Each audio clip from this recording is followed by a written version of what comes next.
Just like with one-dimensional arrays, we can declare a two-dimensional array and use an initializer list for that array.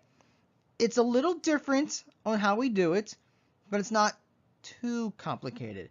So remember, the way we would do that is we would declare our array as normal. Now there'll be some differences, we'll get to that in just a bit, but we would have an equal sign and then a pair of curly braces. But what we do now is each element we can think of as its own array surrounded with curly braces.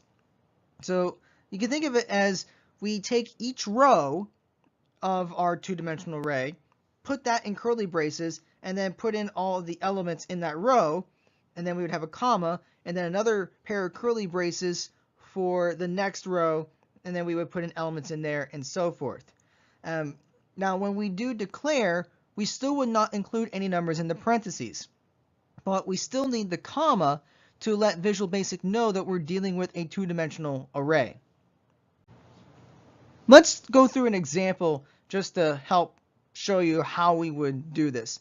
So here is some code that allows us to declare a two-dimensional array, and we're using an initializer list. So the first thing I want to mention is what we have in the parentheses right here, which is nothing except a comma. As we mentioned, we still do not include any numbers in the parentheses when we use an initializer list. The numbers will be determined when we actually initialize the contents of the array. So this is where we'll figure out over here on the right side how many rows and columns we have. Now what I did here was I put each row in a separate line. That way it's easier to tell how many rows and how many columns we have and how the data is laid out. But technically we would put all this on one line. So notice that the way we do this is we have a pair of curly braces on the outside, and then each row has its own pair of curly braces. So in this case, the first row in our data here would be 34, 23, and 16. And then the next row would be 12, 8, and 7. So all the elements within a row are separated by commas. And then notice that all of the other rows are also separated by commas. So we have a comma here, here, here, and here. So all the elements within a row must be separated by commas, and all the rows must be separated by commas, and each row must have its own pair of curly braces for this to work properly. Okay? Now, to make sure you understand this, I'm going to ask you some questions based on this data, and you're going to figure out what the value is. So for each of these questions, I want you to pause the video and see if you can determine the answer to the question, and when you do, go ahead and resume. So my first question is, what would be the value of sales count at indices 0 and 0?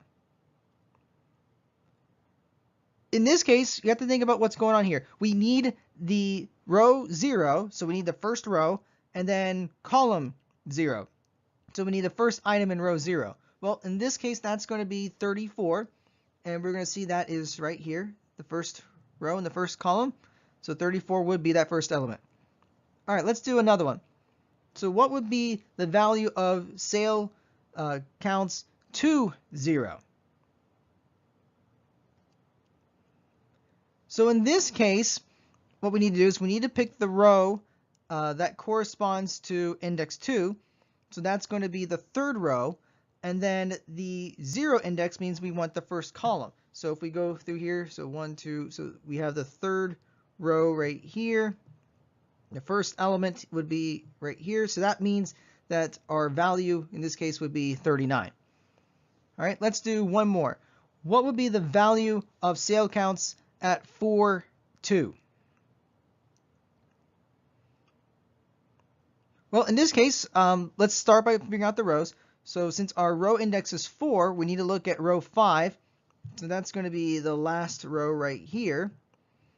And then we need index 2 for the column, so that's going to be the third element in here, so that's going to be this value right here. So sure enough, that value is going to be 177. Let's do one more example of declaring a two-dimensional array using an initializer list. So here we go. We have a two-dimensional array called names. Once again, we don't have anything in the parentheses. That's fine because we're using an initializer list. So we see here that we have several values in here. So if we take a look here carefully, we see that we have 3 rows, it looks like, and 2 columns. So that should give us an idea of like how large our data is. And we see that we're dealing with a two-dimensional array of strings. So here I'm going to ask you some questions again, and you're going to tell me what values are at specific elements. So let's start with something simple. So I want you to tell me what would be the value of names 0, 0. Once again, pause the video. When you know the answer, go ahead and resume. In this case, we need to look at the first row and first column. So that is going to be, let's see here, the first row and first column. First row's right here, first column's in here. So that's going to be Mike, it looks like. So Mike is going to be the value at name 0, 0. So let's try another one. So what would be the value of names 2, 1?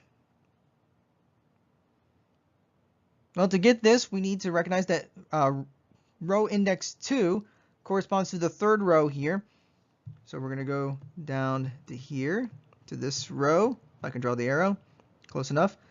And we need to get column index 1, so that's going to be the second column. So that's going to be this element right here. So sure enough, the value at this element is going to be Chopra. All right, very good. Let's do one more. So what's going to be the value of names 1, 1? All right, since we're dealing with row index 1, we need the second row. So the second row would be right here. And then we need index 1 for the column. So that's going to be our second column. So that's going to be right here. And sure enough, the value is going to be Smith in this case.